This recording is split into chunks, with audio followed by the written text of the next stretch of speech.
আজকে আমরা যে গল্পটা পড়ব সেটা হচ্ছে প্রখ্যাত সাহিত্যিক আশাপূর্ণা দেবীর লেখা জ্ঞানচক্ষু। এবার গল্পটার নাম কেন জ্ঞানচক্ষু, গল্পটার মধ্যে কি আছে, কাকে নিয়ে বা কি নিয়ে, সেগুলো সমস্তই ধীরে ধীরে আমরা জানতে পারবো যখন আমরা পড়তে পড়তে যাব।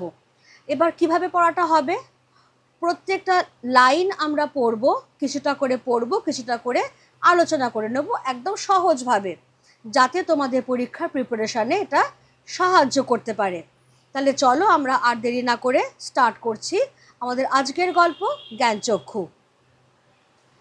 কথাটা শুনে তপনের চোখ মার্বেল হয়ে গেল। নতুন মেসোমশাই, মানে যার সঙ্গে এই কদিন আগে তপনের ছোট মাসির বিয়ে হয়ে গেল দেদার ঘটাপটা করে, সেই তিনি নাকি বই লেখেন, সেসব বই নাকি ছাপাও হয়, অনেক বই ছাপা হয়েছে মেসোর। তাহলে তপন বলে একটি ছেলের কথা আমরা পাচ্ছি, এবং গল্পটা শুরুই হচ্ছে খুব ড্রামাটিক্যালি, খুব নাটকীয়তার সঙ্গে, যে তপন একটা কথা শুনেছে যে তার ছোট মাসির বিয়ে হয়েছে খুব রিসেন্টলি, এবং সেই সময় যার সঙ্গে তার বিয়ে হয়েছে দেদার ঘটাপটা, মানে জাঁক জমক আড়ম্বর করে যার সঙ্গে বিয়ে হয়েছে, সেই নতুন মেসোমশাই নাকি বই লেখেন, অনেক বই নাকি তিনি লিখেছেন, এবং সেই সমস্ত বই আবার ছাপাও হয়েছে। এই কথাটা শুনেই বিস্ময়ে তপনের চোখ একদম মার্বেলের মতো গোল্লা গোল্লা হয়ে গেছে। এবার কেন? কারণ তোমাদের হয়তো এটা খুব অস্বাভাবিক মনে হচ্ছে যে একজন লেখক, তার বিয়ে হতেই পারে, তার বই ছাপা হতেই পারে, তাতে এমন কি বিস্ময়ের ঘটলো যে তপনের চোখ একবারে মার্বেলের মতো গোল্লা গোল্লা হয়ে গেল। এইবার এইখানেই শুরু হচ্ছে আসল মজাটা, যেটা কি বলা হচ্ছে দেখো। তার মানে তপনের নতুন মেসোমশাই একজন লেখক, সত্যিকার লেখক। জলজ্যান্ত একজন লেখককে এত কাছ থেকে কখনো দেখেনি তপন, দেখা যায় তাই জানতো না। লেখকরা যে তপনের বাবা, ছোট মামা বা মেজ কাকুর মতো মানুষ, এ বিষয়ে সন্দেহ ছিল তপনের। তাহলে এইটাই হচ্ছে তপনের বিস্ময়ের কারণ, যে তপন তাহলে বুঝতে পারছে যে তার নতুন মেসো একজন লেখক, সত্যিকারের লেখক। এবার জলজ্যান্ত একজন সত্যিকারের লেখককে কোনোদিন এত কাছ থেকে তপন দেখেইনি, ইনফ্যাক্ট দেখা যে যায় সেটাই জানতো না। কারণ লেখকরা যে তপনের বাবা বা ছোট মামা বা মেজ কাকুর মতো সাধারণ মানুষ হতে পারেন, এই বিষয়টা নিয়েই তো তপনের মনে একটা সন্দেহ ছিল। আর সেই জন্যে যখন সে শুনলো যে তপনের ছোট মাসির বিয়ে হয়েছে একজন লেখকের সঙ্গে, তখনই বিস্ময়ে হতবাক হয়ে গেল, আর চোখগুলো একদম গোল্লা গোল্লা হয়ে গেল। এবার লেখিকা কি বলছেন, কিন্তু নতুন মেসোকে দেখে জ্ঞানচক্ষু খুলে গেল তপনের। তাহলে জ্ঞানচক্ষু কথাটার একটা অর্থ আমরা পেয়ে গেলাম, যে বোধোদয় হওয়া, চেতনার জাগরণ ঘটা, অন্তরের চোখ খুলে যাওয়া, মানে অন্তর্দৃষ্টির জাগরণ ঘটা। অর্থাৎ একটা ছেলে যে ভাবতো যে লেখকরা কোনো সাধারণ মানুষ হতেই পারেন না, তার বোধোদয় হলো যে না, এই ধারণাটা আমার ভুল ছিল, লেখকরা তপনের বাবা বা ছোট মামা বা মেজ কাকুর মতো সাধারণ মানুষ হতেই পারেন। সে কি দেখছে, আশ্চর্য, কোথাও কিছু উল্টোপাল্টা নেই, অন্যরকম নেই, একেবারে নিছক মানুষ, সেই ওদের মতোই দাড়ি কামান, সিগারেট খান, খেতে বসেই আরে বাস এত কখনো খাওয়া যায় বলে অর্ধেক তুলিয়ে দেন, চানের সময় চান করেন এবং ঘুমের সময় ঘুমন। তাছাড়া ঠিক ছোট মামাদের মতোই খবরের কাগজে সব কথা নিয়ে প্রবলভাবে গল্প করেন, তর্ক করেন, আর শেষ পর্যন্ত এদেশের কিছু হবে না বলে সিনেমা দেখতে চলে যান কি বেড়াতে বেরোন সেজে গুজে। তাহলে সে দেখছে একজন মানুষকে যার সঙ্গে খুব কিছুদিন আগেই তার ছোট মাসির বিয়ে হয়েছে, সেই তিনি নাকি লেখক, এবং তাতেই তপনের জ্ঞানচক্ষু খুলে যাচ্ছে যে লেখকরা কোনো আজব প্রাণী নন, কোনো ভিন গ্রহের থেকে আসা জীব নন, তারা তোমার আমার মতো সাধারণ মানুষ। এবার তপন আরও দেখছে, আরও অবজার্ভ করছে যে কোথাও তো কিছু উল্টোপাল্টা নেই, একেবারে সাধারণ মানুষের মতোই তিনিও দাড়ি কামাচ্ছেন, সিগারেট খাচ্ছেন, অনেকটা পরিমাণ খাবার দিলে আরে বাস এত কখনো খাওয়া যায়, যেরকম আমরা বলে থাকি, সেই বলে তিনি অর্ধেকটা তুলিয়ে দিচ্ছেন। চান করবার সময় চান করছেন, ঘুমানোর সময় ঘুমোচ্ছেন, খবরের কাগজের সব খবর নিয়ে সবার সঙ্গে প্রবলভাবে গল্প করছেন, তর্ক করছেন, আর সব শেষটায় যেরকম বেশিরভাগ আমজনতাই করে, দূর দূর এদেশের কিছু হবে না বলে সেজে গুজে বেড়াতে বেরোচ্ছেন কিংবা সিনেমা দেখতে চলে যাচ্ছেন। তাহলে কোথাও কিছু উল্টোপাল্টা নেই, একেবারে সাধারণ মানুষের মতোই সব ব্যাপার। তাহলে এই সব দেখে শুনেই তপনের জ্ঞানচক্ষু খুলে যাচ্ছে যে লেখকরা তপনের বাবা, ছোট মামা বা মেজ কাকুর মতোই সাধারণ মানুষ, এইটাই তপন বুঝতে পারছে। এবারে আমরা কি জানতে পারছি? আমরা জানতে পারছি মামার বাড়িতে এই বিয়ে উপলক্ষে এসেছে তপন, আর ছুটি আছে বলেই রয়ে গেছে। ওদিকে মেশোরও নাকি গরমের ছুটি চলছে, তাই মেশো শ্বশুর বাড়িতে এসে রয়েছেন কদিন। তাই অহরহই জলজ্যান্ত একজন লেখককে দেখবার সুযোগ হবেই তপনের। আর সেই সুযোগেই দেখতে পাচ্ছে তপন লেখক মানে কোনো আকাশ থেকে পড়া জীব নয়, তপনদের মতোই মানুষ।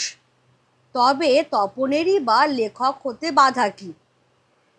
তপন মামার বাড়িতে কেন এসেছে?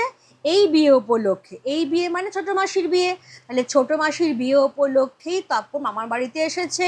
আর সেই সময় ঘটনাচক্রে তার স্কুলে গরমের ছুটি চলছে। ছুটি চলছে বলেই বিয়ে হয়ে যাবার পরেও সে মামার বাড়িতেই রয়ে গেছে। ওদিকে নতুন মেশো, তারও গরমের ছুটি চলছে। আমরা একটু বাদেই জানতে পারবো যে মেশোর গরমের ছুটির রহস্যটা কি। এবার তাহলে দুজনেরই গরমের ছুটি, এই রকম অবস্থায় দুজনেই যখন এক বাড়িতেই আছেন, সেই জন্যেই অহরহ অর্থাৎ দিন রাত সব সময় একজন জলজ্যান্ত লেখককে খুব কাছ থেকে দেখবার সুযোগ ঘটছে বারবার তপনের।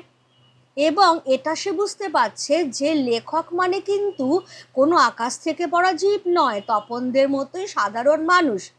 তাহলে লেখক মানে যদি তপনদের মতো সাধারণ মানুষ হন, তাহলে তপনেরই বা লেখক হতে বাধাটা কোথায়, এটাই তপন ভাবছে। এই জায়গাটার পর এই যে জায়গাটা আছে, এটা কিন্তু গল্পটার তৃতীয় অংশ। গল্পটার সেকেন্ড পার্টটা এই অবধি যদি আমাদের ফার্স্ট পার্ট হয়ে থাকে, তাহলে সেকেন্ড পার্টটা আমি একটু আগে পড়ে নেব, তোমাদেরও তাহলে বুঝতে সুবিধা হবে। Now turn to page 12। Turn to page 12। কোত্থেকে দেখবো তাহলে? দেখবো এইটাই, যে এই কথাটাই ভাবছে। কোন কথা দিয়ে শেষ হয়েছিল? যে তবে তপনেরই বা লেখক হতে বাধা কি, রিমেম্বার? এবার এইখান থেকে শুরু হচ্ছে। এই কথাটাই ভাবছে তপন রাত দিন। ছেলেবেলা থেকেই তো রাশি রাশি গল্প শুনেছে তপন, আর এখন বস্তা বস্তা পড়ছে। কাজী গল্প জিনিসটা যে কি সেটা জানতে তো বাকি নেই। শুধু এইটাই জানা ছিল না সেটা এমনই সহজ মানুষেই লিখতে পারে। নতুন মেশোকে দেখে জানলো সেটা। তবে আর পায় কে তপনকে? দুপুরবেলা সবাই যখন নিথর নিথর, তখন তপন আস্তে একটি খাতা, হোম টাস্কের খাতা আর কি, বিয়ে বাড়িতেও যেটি মা না নিয়ে ছাড়েননি, আর কলমটি নিয়ে 3তলার সিঁড়িতে উঠে গেল। আর তোমরা বিশ্বাস করবে কিনা জানি না, এক আসনে বসে লিখেও ফেললো আস্ত একটা গল্প। লেখার পর যখন পড়লো, গায়ে কাঁটা দিয়ে উঠলো তপনের, মাথার চুল খাড়া হয়ে উঠলো। এ কি ব্যাপার? এ যে সত্যি হুবহু গল্পের মতোই লাগছে। তার মানে সত্যি একটা গল্প লিখে ফেলেছে তপন। তার মানে তপনকে এখন লেখক বলা চলে। হঠাৎ ভয়ানক একটা উত্তেজনা অনুভব করে তপন, আর দুধ দাঁড়িয়ে নিচে নেমে এসে ছোট মাসিকেই বলে বসে, ছোট মাসি, একটা গল্প লিখেছি। ছোট মাসি ওর চিরকালের বন্ধু, বয়সে বছর আষ্টেকের বড় হলেও সমবয়সী, কাজেই মামার বাড়ি এলে সব কিছুই ছোটো মাসির কাছে। তাই এই ভয়ানক আনন্দের খবরটা ছোটো মাসিকে সর্বাগ্রে দিয়ে বসে। তবে বিয়ে হয়ে ছোটো মাসি যেন একটু মুরব্বি হয়ে গেছে, তাই গল্পটা সবটা না পড়েই একটু চোখ বুলিয়েই বেশ পিঠ চাপড়ানো সুরে বলে, ও মা, এ তো বেশ লিখেছিস রে, কোনোখান থেকে টুকলিফাই করিসনি তো? আহ ছোটো মাসি, ভালো হবে না বলছি। আরে বাবা, খেপছিস কেন? জিজ্ঞেস করছি বই তো নয়, রোশ তোর মেসোমশাইকে দেখাই। কেমন? তাহলে এই যে এই পর্যন্ত আমরা গল্পটার সেকেন্ড পার্টটা কিন্তু পড়লাম, যে তপন যখন জলজান্ত একজন লেখককে চোখের সামনে অহরহই দেখছে, তখন সে ভাবছে যে তাহলে তারই বা লেখক হতে বাধা কোথায়? কোনোই বাধা নেই, কারণ ছেলেবেলা থেকেই সে রাশি রাশি গল্প শুনেছে। আর এখন একটু যখন বড় হয়েছে, কারণ তপনকে খুব বালক বলা চলে না, আবার সে কিন্তু পূর্ণ যুবকও নয়, আমরা ধরে নিতে পারি মোটামুটি কিশোর বয়সী। তাহলে এখন যখন একটু বড় হয়েছে, তখন সে বস্তা বস্তা গল্পের বইয়ে পড়ছে। কাজেই গল্প জিনিসটা কি সেটা জানতে তার আদৌ বাকি নেই। শুধু এইটাই জানা ছিল না যে গল্প লেখাটা এতটাই সহজ যে মানুষই লিখতে পারে, তার জন্য আকাশ থেকে পড়া জীব হতে হয় না। নতুন মেশোকে দেখেই তো সেই উপলব্ধিটা তার হলো। এবার তাহলে তপনকে আর কে পায়? একদিন দুপুরবেলা মামার বাড়িতে থাকাকালীনই সবাই যখন ঘুমে একদম নিস্তব্ধ হয়ে আছে, এই যে বলা হচ্ছে দেখো, দুপুরবেলা সবাই যখন নিথর নিথর, নিথর নিথর মানে একদম চুপচাপ শান্ত হয়ে আছে, সবাই ঘুমোচ্ছে, ভাত ঘুম দিচ্ছে, সেই সময় তপনের চোখে ঘুম নেই। সে আস্তে করে, কোনো শব্দ না হয়, একটা খাতা, লেখিকা আমাদের জানিয়েই দিচ্ছেন যে সাধারণ ঘরের মায়েরা যেরকম হয় আর কি, বিয়ে বাড়িতে এসেছেন তাও ছেলের হোম টাস্কের খাতা নিয়ে। এবার সেই হোম টাস্কের খাতাটা তপন নিয়েছে আর একটা পেন নিয়েছে, নিয়ে চুপচাপ 3তলা সিঁড়িতে উঠে গেছে, এবং ওই সিঁড়িতে বসেই ওয়ান সিটিংয়ে বসে সে আস্ত একটা গল্প লিখেও ফেলেছে। লেখার পর যখন পড়ছে, তখন আনন্দে, রোমাঞ্চে, উত্তেজনায় গায়ে একেবারে কাঁটা দিয়ে উঠছে, মাথার চুল খাড়া হয়ে যাচ্ছে, সারা গায়ে শিহরণ জাগছে যে এটা কি, সত্যিই তো গল্পের মতোই লাগছে। তার মানে সত্যি তপন গল্প লিখে ফেলেছে, তার মানে তপনকেও এখন লেখক বলা চলে।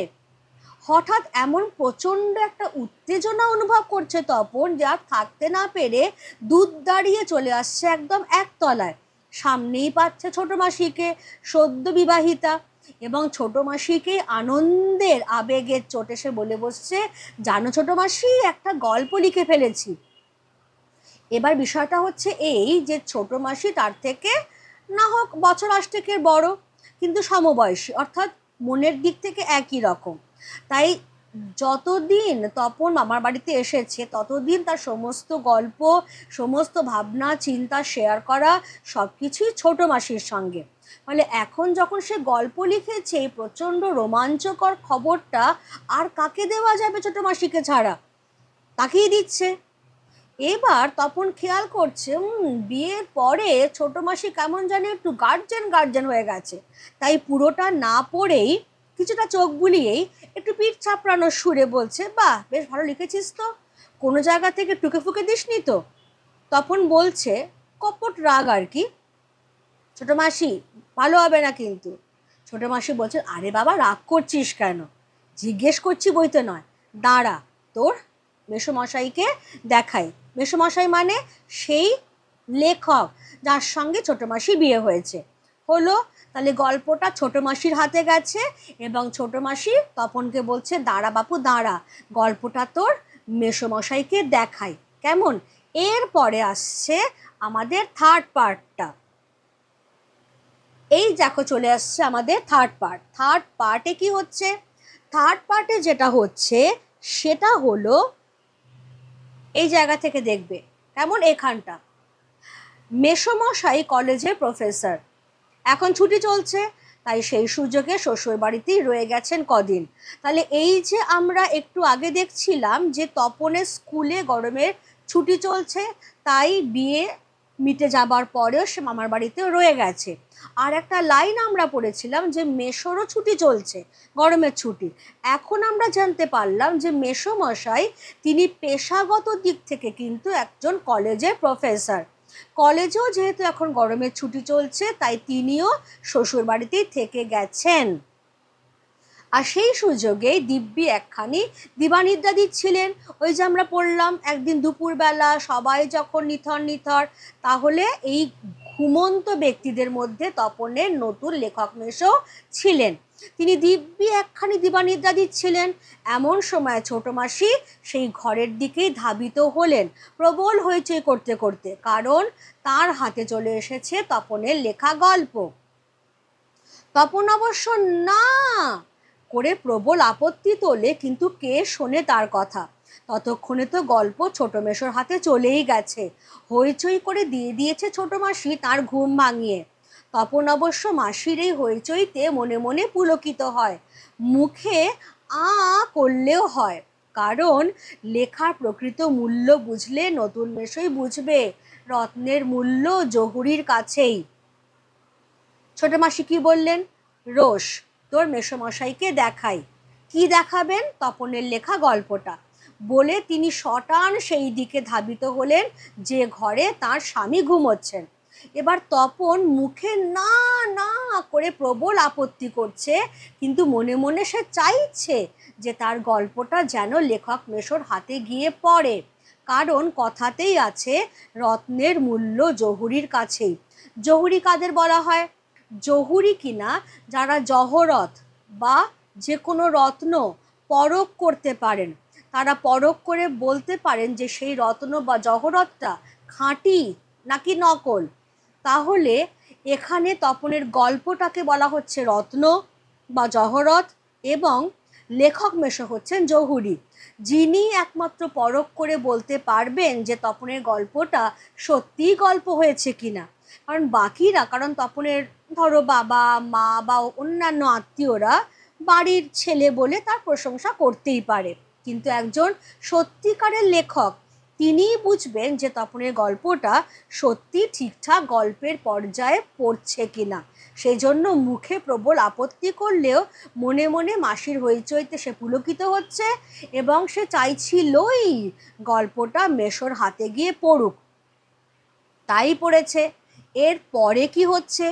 এরপরে যেটা হচ্ছে, একটু পরেই ছোট মেশো ডেকে পাঠান তপনকে, এবং বোধ করি নতুন বিয়ে শ্বশুরবাড়ির ছেলেকে খুশি করতেই বলে ওঠেন, তপন তোমার গল্প তো দিব্যি হয়েছে, একটু কারেকশন করি এ করে দিলে ছাপতে দেওয়া চলে। তপন প্রথমটা ভাবে ঠাট্টা, কিন্তু যখন দেখে মেশোর মুখে করুণার ছাপ, তখন আহ্লাদে কাঁদো কাঁদো হয়ে যায়। তাহলে বাপু তুমি ওর গল্পটা ছাপিয়ে দিও, মাসি বলে। মেশোর উপযুক্ত কাজ হবে সেটা। মেশো তেমনই করুণার মূর্তিতে বলেন, তা দেওয়া যায়, আমি বললে সন্ধ্যা তারার সম্পাদক না করতে পারবে না। ঠিক আছে তপন, তোমার গল্প আমি ছাপিয়ে দেব। তাহলে মাসি তো গিয়ে গল্পটা তার স্বামীকে দিলেন, যিনি একজন লেখক। একটু পরেই সেই লেখক মেশোর ঘরে তপনের ডাক পড়ল, এবং লেখিকা আমাদের বলেই দিচ্ছেন যে হয়তো নতুন কুটুম বাড়ির ছেলেকে খুশি করতেই লেখক মেশো তারিফের সুরে বলে ওঠেন যে তপনের গল্প দারুণ হয়েছে, শুধু একটু কারেকশন করি এ করে দিলেই ছাপতে দেওয়া চলে। এবার তপন প্রথমটা ভাবছে যে তিনি বোধহয় ঠাট্টা করছেন, এত বড় মাপের একজন লেখক তপনের গল্প কিনা ভালো হয়েছে বলছেন। কিন্তু যখন দেখছে যে মেশোর মুখে করুণার ছাপ, তখন তপন আহ্লাদে প্রায় কেঁদে ফেলে আর কি। একটু খেয়াল করবে করুণার ছাপ কথাটা। যিনি সত্যিকারের ভালো মানুষ হবেন, সহৃদয় প্রকৃতির হবেন, তিনি কিন্তু কাউকে দয়া করবেন না, বরং তপনের গল্প ভালো হলে বলবেন ভালো, খারাপ হলে বলবেন খারাপ। কিন্তু এখানে তিনি তপনকে যেন একটু করুণাই করছেন, কারণ তিনি নামজাদা একজন লেখক। একটু পরেই বিষয়টা স্পষ্ট হবে। কীরকম? যখন তপনের মাসি বলছেন, তাহলে বাপু তুমি ওর গল্পটা ছাপিয়েই দাও, মেশোর উপযুক্ত কাজ হবে সেটা, তখন তিনি সেই রকম করুণার মূর্তিতেই বলছেন, হ্যাঁ, তা দেওয়াই যায়, কারণ আমি যদি বলি তাহলে সন্ধ্যা তারার সম্পাদক তো আর না করতে পারবে না। অর্থাৎ তিনি নিজের দরটা কতটা সেটা বুঝিয়ে দিচ্ছেন, যে আমার মতো একজন নামজাদা লেখক যদি সন্ধ্যা তারার পত্রিকার সম্পাদককে বলে যে বাপু এই গল্পটা ছাপিয়ে দাও তো, তাহলে সন্ধ্যা তারার সম্পাদকের না বলবার সাহসী হবে না। তাহলে আমার কতটা দর আমি সেইটা দেখাতেই ব্যস্ত। এমনটা নয় যে তোমার গল্পটা কতটা ভালো হয়েছে সেটার কদর করছি আমি। তপনকে তিনি সেই করুণাটাই করলেন, ঠিক আছে তপন, তোমার গল্প আমি ছাপিয়ে দেব। ভেতরে ভেতরে মনোভাবটা হচ্ছে এই, যে এর মধ্যে দিয়ে আমি কতটা মহৎ, কতটা উদার, সেটাই আরেকবার প্রমাণ হয়ে যাবে। গল্পটা যখন এগোবে তখন আমরা বুঝতে পারবো যে সত্যি এই মনোভাবটা নিয়েই তিনি তপনের গল্পটা ছাপাবার কথা বলেছিলেন। আপাতত তাহলে কি হচ্ছে, তিনি তাহলে প্রতিশ্রুতি দিলেন তপনকে যে তার গল্প তিনি সন্ধ্যা তারার সম্পাদককে বলে ছাপিয়ে দেবেন। রাইট? তাহলে তপন কৃতজ্ঞ হয়ে থাকলো। এবার কি হচ্ছে দেখো, এবার যেটা হচ্ছে সেটা হলো বিকেলে চায়ের টেবিলে ওঠে কথাটা, আর সবাই তপনের গল্প শুনে হাসে। কিন্তু মেসো বলেন, না না, আমি বলছি তপনের হাত আছে, চোখও আছে, নচেত এই বয়সে ছেলেমেয়েরা গল্প লিখতে গেলেই তো হয় রাজা রানীর গল্প লেখে, নয়তো খুন জখম অ্যাক্সিডেন্ট অথবা না খেতে পেয়ে মরে যাওয়া, এইসব মাল মশলা নিয়ে বসে। তপন যে সেই দিকে যায়নি, শুধু ওর ভর্তি হওয়ার দিনের অভিজ্ঞতা আর অনুভূতির বিষয় নিয়ে লিখেছে, এটা খুব ভালো, ওর হবে। তপন বিহ্বল দৃষ্টিতে তাকায়। তারপর ছুটি ফুরোলে মেসো গল্পটি নিয়ে চলে গেলেন। তপন কৃতার্থ হয়ে বসে বসে দিন গোনে। তাহলে সেদিনই বিকেলবেলা যখন সবার দিবানিদ্রা ভঙ্গ হয়েছে, এই ধরো বিকেলবেলা একটা ঘরোয়া চায়ের আসর বসেছে, তখন সেই চায়ের টেবিলে কথাটা উঠছে। কি কথা উঠছে? যে তপন একটা গল্প লিখেছে এবং তার নতুন লেখক মেসো সেই গল্পটা ছাপিয়ে দেবার কথাও দিয়েছেন। সবাই তো সেই শুনে হেসেই অস্থির, যে তপন, সে আবার নাকি গল্প লিখেছে। তখন কিন্তু তপনের লেখক মেসো তিনি তেমনি করুণার মূর্তিতেই বলে চলেছে, না না না, আমি বলছি তপনের হাত আছে, তপনের চোখও আছে, অর্থাৎ তার যেরকম পর্যবেক্ষণ শক্তি আছে সেরকম তার লেখার হাতও আছে। তা নয় তো তপনের বয়সী ছেলে মেয়েদের গল্প লিখতে বলেই তারা ঠিক টিপিক্যাল কয়েকটা বিষয় নিয়েই বসে, হয় রাজা রানীর গল্প, নয়তো খুন জখম অ্যাক্সিডেন্ট, নয়তো না খেতে পেয়ে মরে যাওয়া, এই সমস্ত একদম চলতি যে বিষয় যেগুলো নিয়ে সবাই লেখে, সেই রকম বিরক্তিকর বিষয় নিয়েই বসে। তপন সে সমস্ত ধার দিয়ে যায়নি, বরং ওর স্কুলে ভর্তি হবার প্রথম দিনকার যে অভিজ্ঞতা আর অনুভূতি সেই নিয়ে লিখেছে। এটা খুব ভালো একটা বিষয়। আমি বলছি ওর হবে, আমি বলছি, কথাটা খেয়াল রেখো, অর্থাৎ আমার মতো একজন নামজাদা লেখক যখন বলছেন ওর হবে, তার মানে ডেফিনেটলি ওর হবে। এবার এইটা শুনে তখন আরও একবার বিহ্বল দৃষ্টিতে তাকাচ্ছে, মানে অভিভূত হয়ে যাচ্ছে লেখক মেসোর এরকম দরাজ সার্টিফিকেট পেয়ে, যে এত বড় মাপের একজন মানুষ সকাল থেকে দুপুর থেকে আমার গল্পের প্রশংসাই করে চলেছেন, কি ভালো মানুষ আমার নতুন লেখক মেসো। তারপর ছুটি ফুরোচ্ছে, মেসো তিনি তার নিজের বাড়িতে চলে যাচ্ছেন, তার স্ত্রীকে নিয়ে সঙ্গে নিয়ে যাচ্ছেন তপনের গল্পটা, আর তপনও তাদের বাড়িতে ফিরছে আর কৃতার্থ হয়ে বসে বসে দিন গুনছে যে কবে তার গল্প সন্ধ্যা তারা পত্রিকায় ছাপা হবে। এবার খেয়াল রাখো, এর পরের পোর্শনটা কিন্তু অলরেডি আমাদের পড়া হয়ে গেছে। এবার কোত্থেকে তাহলে স্টার্ট করব? এইখান থেকে আমরা তাহলে স্টার্ট করব। কিন্তু গেলেনই যে, কোথায় গল্পের সেই আঁটো সাঁটো ছাপার অক্ষরে গাঁথা চেহারাটি, যার জন্যে হাঁ করে আছে তপন? মামার বাড়ি থেকে বাড়িতে চলে এসেও, তাহলে যে যার বাড়িতে চলে গেছে, ছোট মাসি ছোট মেসো তাদের বাড়িতে, তপনরা তাদের বাড়িতে। এবার অপেক্ষা করতে করতে অনেকগুলো দিনই কেটে গেল। তপন শুধু ভাবছে যে তিনি যে গল্পটা নিয়ে গেলেন আমার লেখক মেশো, গেলেনই তো, কই ছেপে তো বেরোলো না। ছাপার অক্ষরে যে আঁটো সাঁটো বাঁধুরির মধ্যে গল্পটাকে আমি দেখতে চাইছি সে তো আজ অবধি দেখে উঠতে পারলাম না, তার জন্য হাঁ করে বসে আছি। মামার বাড়ি থেকে নিজের বাড়িতে চলে আসবার পর এতগুলো দিন হয়ে গেছে, অপেক্ষাই সার, কোথায় গল্প তো এখনো ছেপে বেরোলো না।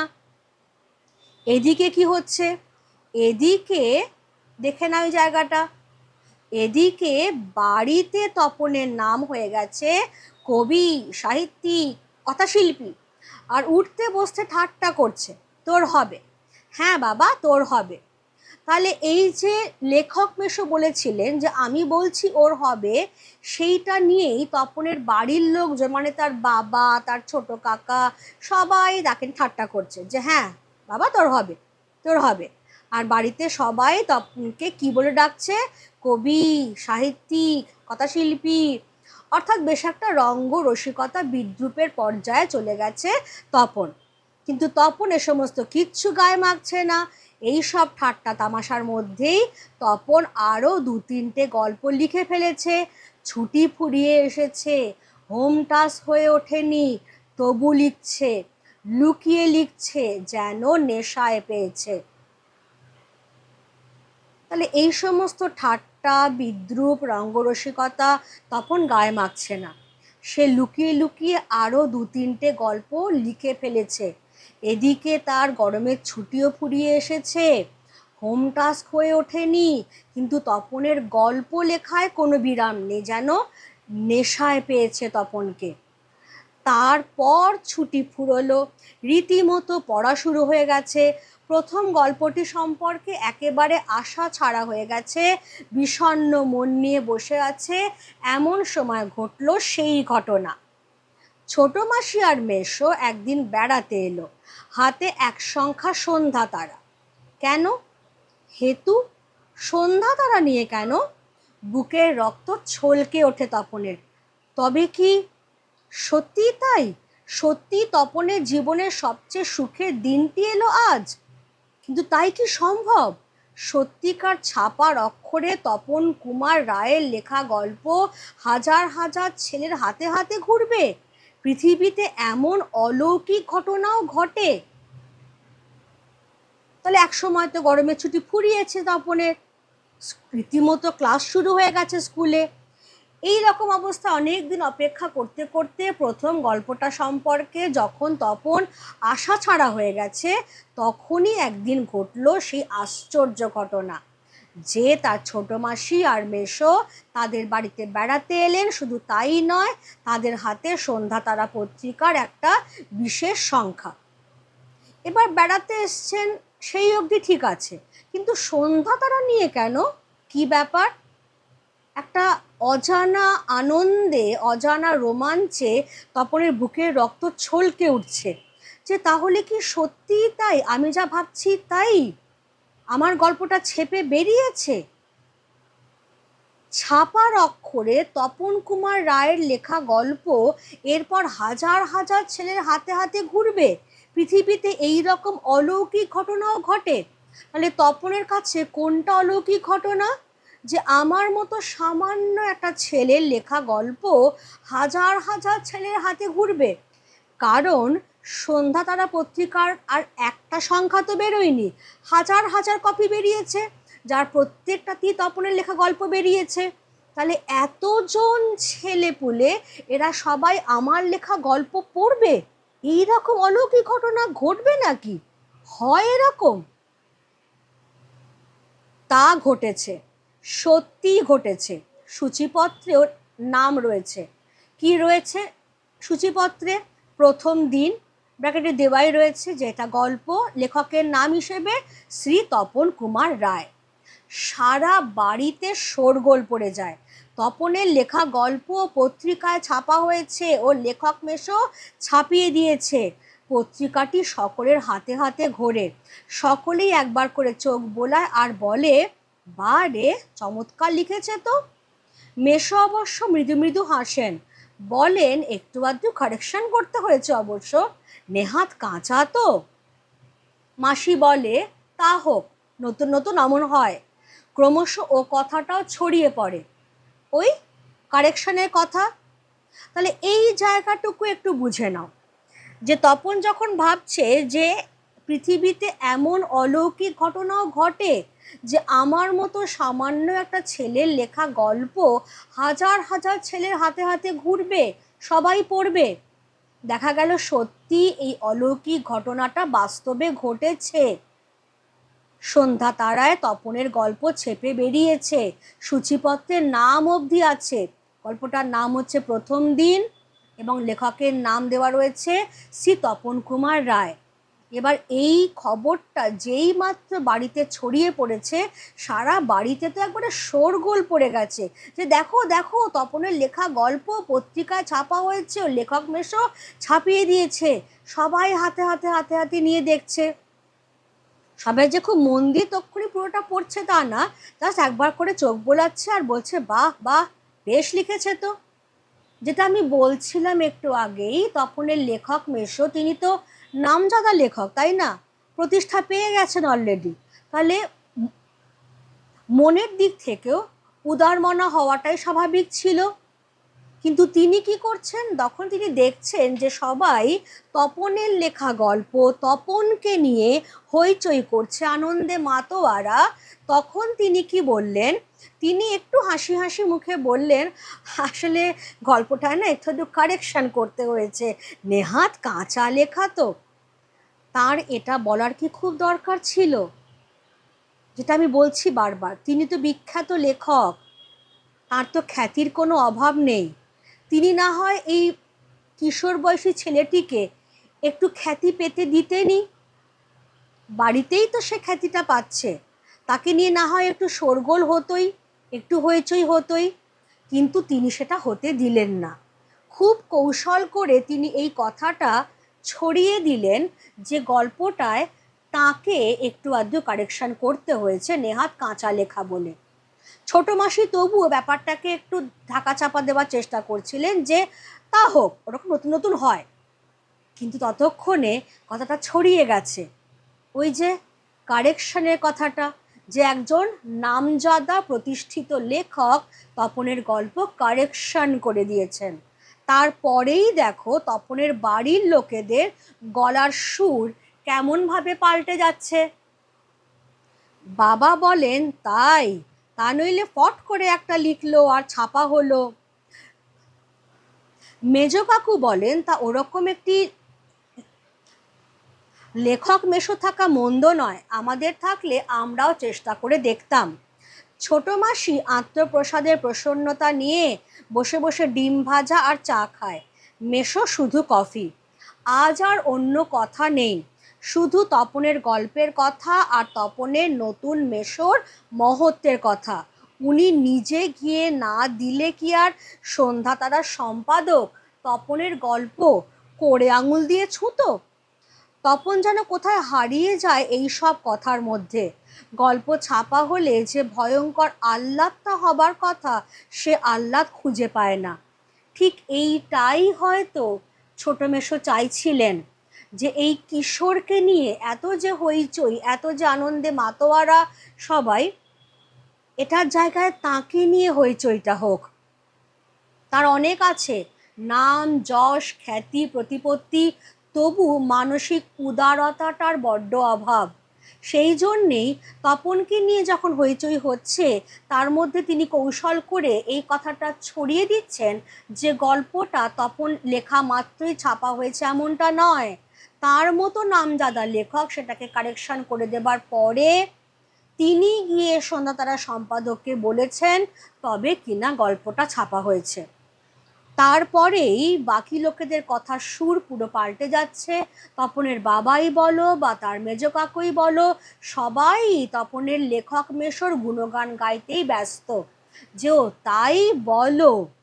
তা নয় তো আমরা ভাবছিলাম কি, যে একটা গল্প লিখলো ফট করে আর অমনি ছাপা হয়ে গেল, কারেকশন করে দিয়েছেন মেশোমশাই। তা আমাদেরও যদি ওরকম একজন লেখক মেশো থাকতেন, আমরাও না হয় চেষ্টা করে দেখতাম। এবার ছোট মাসি মেশো যার যা খাবার মতো খাচ্ছে। এবার সেই দিন বাড়িতে আর অন্য কোনো কথা নেই, এমনকি তপনের কথাও নেই, শুধু তপনের গল্পটার কথা এবং তার লেখক মেশোর মহত্বের কথা, যে দেখো তো কি বড় মাপের মানুষ একজন, এত বড় একজন লেখক, অথচ কোনো অহংকার নেই। তিনি নিজে কাঁচা লেখা বলে তপনের গল্পটা একটু আধটু কারেকশান করে দিয়েছেন, নিজে গেছেন সন্ধ্যা তারার পত্রিকার অফিসে সম্পাদক মশাইকে রিকোয়েস্ট করে গল্পটা ছাপিয়ে দিয়েছেন। এবার তিনি গিয়ে যদি না বলতেন, তাহলে তপনের মতো সামান্য একটা ছেলের গল্প সন্ধ্যা তারার সম্পাদক কি করে আঙুল দিয়ে ছুঁতো? ছুঁয়েও দেখতো না। উনি বলেছেন বলেই না হয়েছে। তাহলে এই সমস্ত কথা, যেখানে শুধুই তপনের লেখক মেশো লেখক মেশো লেখক মেশো এবং তার মহত্ব, তার মধ্যে তপন কোথায়? তপন হারিয়ে যাচ্ছে এই সমস্ত কথার মধ্যে। তার লেখা প্রথম গল্প ছাপা হয়েছে, একটা ভয়ঙ্কর রকমের যে আহ্লাদটা হতে গিয়েও হতে পারল না, কারণ তপনের গল্প লেখার প্রশংসা কেউ করছে না, সবাই প্রশংসা করছে তপনের নতুন লেখক মেশো, তার মহত্বের কথাটা নিয়ে। এরপরে কি হচ্ছে? এরপরে যেটা হচ্ছে সেটা হলো, অনেকক্ষণ পরে মা বলেন, কই তুই নিজের মুখে একবার পড় তো তপন শুনি। বাবা, তোর পেটে পেটে এতক্ষণে বইটা নিজের হাতে পায় তপন। মা বলেন, কই পড়, লজ্জা কি, পড়, সবাই শুনি। তপন লজ্জা ভেঙে পড়তে যায়, কেশে গলা পরিষ্কার করে। কিন্তু এ কি, এসব কি পড়ছে তপন? এ কার লেখা? এ প্রত্যেকটি লাইন তো নতুন, আনকোরা, তপনের অপরিচিত। এর মধ্যে তপন কোথায়? তাহলে লেখিকা খুব নাটকীয়ভাবে ছোট্ট ছোট্ট এক একটা সেন্টেন্স দিয়ে এক একটা প্যারাগ্রাফ করেছেন। কি বলা হচ্ছে মোদ্দা কথা? যে অনেকক্ষণ বাদে তপনের মা বলছেন, তপন তুই নিজের মুখে আমাদের গল্পটা একবার পড়ে শোনা দেখি। বাবা, তোর পেটে পেটে আমরা তো বুঝতেও পারিনি যে তোর গল্প আবার ছাপাও হবে। নে নে পড়। আরে বাবা, লজ্জা কিসে, পড়, আমরা সবাই শুনছি। এবার তপন লজ্জা ভেঙে, সত্যি একটু লজ্জা লজ্জা করছিল, গল্পটা পড়বো সবার সামনে, যা হয়, মধ্যবিত্ত বাড়ির ছেলে। কিন্তু সবাই যখন বলছে, তার মা যখন বলছেন, তপন কেশে গলা পরিষ্কার করে, লজ্জা ভেঙে গল্পটা পড়তে শুরু করে। পড়তে পড়তে তপন ভাবছে যে, আচ্ছা এসব আমি কি পড়ছি, কার লেখা এগুলো? এর প্রত্যেকটা লাইন তো আমার অপরিচিত, প্রত্যেকটা লাইন তো নতুন, আনকোরা, আমি তো এগুলো লিখিনি, এর মধ্যে আমি কোথায়? এবার তপন যেটা উপলব্ধি করছে, কি উপলব্ধি করছে? তার মানে মেশো তপনের গল্পটিকে আগাগোড়াই কারেকশন করেছেন, অর্থাৎ নতুন করে লিখেছেন নিজের পাকা হাতে কলমে। তপন আর পড়তে পারে না, বোবার মতো বসে থাকে। তারপর ধমক খায়, কি রে, তোর যে দেখি পায়া ভারী হয়ে গেল, সবাই শুনতে চাইছে তবু পড়ছিস না, নাকি অতি আহ্লাদে বাক্য হরে গেল? তপন গড়গড়িয়ে পড়ে যায়, তপনের মাথায় ঢোকে না সে কি পড়ছে, তবু ধন্যি ধন্যি পড়ে যায়। আর একবার রব ওঠে, তপনের লেখক মেশো তপনের গল্পটি ছাপিয়ে দিয়েছে। তাহলে পড়তে পড়তে যখন তপন দেখছে যে এর একটা লাইনও আমার লেখা নয়, এর মধ্যে আমি কোথাও নেই, তখন সে বুঝতে পারছে যে আচ্ছা, লেখক মেশো তার মানে কারেকশনের নাম করে নিজের পাকা হাতের কলমে গল্পটা আগাগোড়া নতুন করে লিখেছেন। এটা আমার গল্প নয়, এটা লেখক মেশোর গল্প। সে বোবার মতো বসে থাকে, সে তো কাউকে এটা বোঝাতেও পারছে না যে মেশো তাকে ঠকিয়েছেন, তার সঙ্গে প্রতারণা করেছেন, তার লেখক সত্তাকে অপমানিত করেছেন। আঘাতে, অপমানে, লজ্জায়, বেদনায় তপন বোবা হয়ে বসে আছে, আর পড়তে পারছে না। বাকিরা ভাবছে যে তপনের খুব অহংকার হয়ে গেছে গল্প ছেপে বেরিয়েছে বলে, তাই তাকে একটু বকাঝকাও শুনতে হচ্ছে। বকাঝকা শুনে তপন আর কোনো কথা বলছে না, শুধু গড়গড়িয়ে পড়ে যাচ্ছে, তার মাথাতেও ঢুকছে না যে সে কী পড়ছে। গল্পটা যখন শেষ হচ্ছে সবাই ধন্য ধন্য করে উঠছে এবং আরও একবার নতুন করে রব উঠছে যে হ্যাঁ, তপনের লেখক মেশো তপনের গল্পটা ছাপিয়ে দিয়েছেন। একমাত্র তপনই জানে কি হয়েছে, আর তপনের লেখক মেশো জানেন যে কি ঘটেছে। এরপর তাহলে অপমানিত তপন কি করছে? তপন বইটা ফেলে রেখে চলে যায়। তপন ছাদে উঠে গিয়ে শার্টের তলাটা তুলে চোখ মোছে।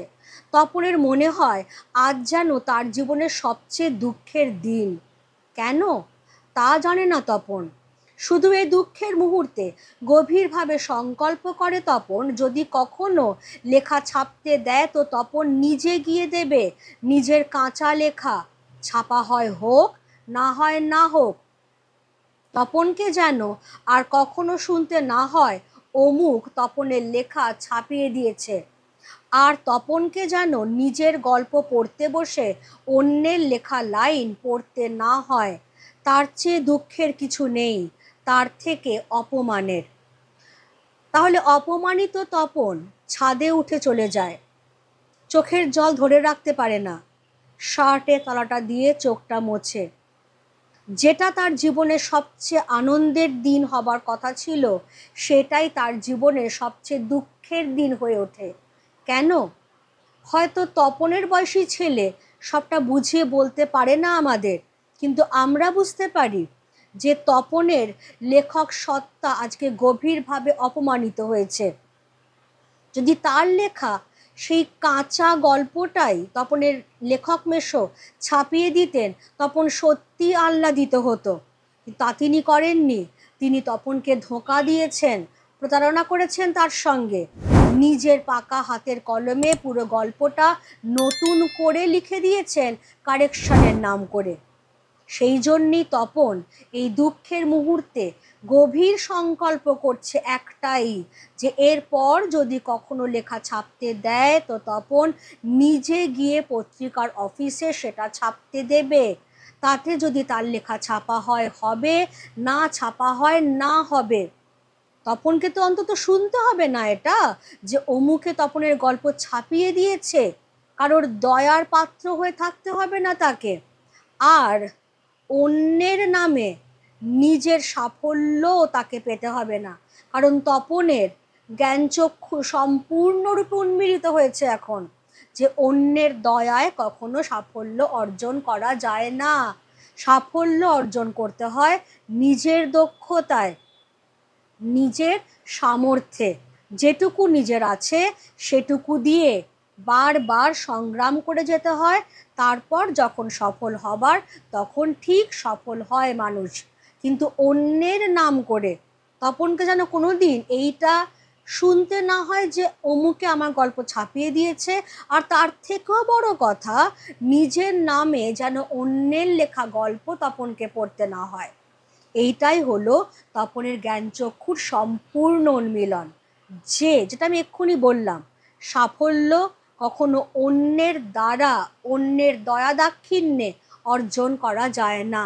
সাফল্য অর্জন করতে হয় নিজের দক্ষতায়, ক্ষমতায়, সামর্থ্যে। কেমন? এটাই আমাদের গল্প ছিল। আমি প্রত্যেকটা লাইন ধরে ধরে বুঝিয়ে দিয়েছি, আশা করি তোমাদের কোনো অসুবিধা হবে না। আর একটা কথা বলে রাখি, এটার ওপরে আমার detailed video with short question answer already দেওয়া রয়েছে। ডেসক্রিপশানে গেলে তোমরা তার লিঙ্কটা পেয়ে যাবে, দেখে নিও একবার। যদি কোনো কোয়ারি থাকে, কোনো ডাউট থাকে, ডেফিনেটলি আমাকে কমেন্ট বক্সে জানিও। কেমন? আজকে ক্লাস তাহলে আমি এখানেই রাখছি। Thank you everybody.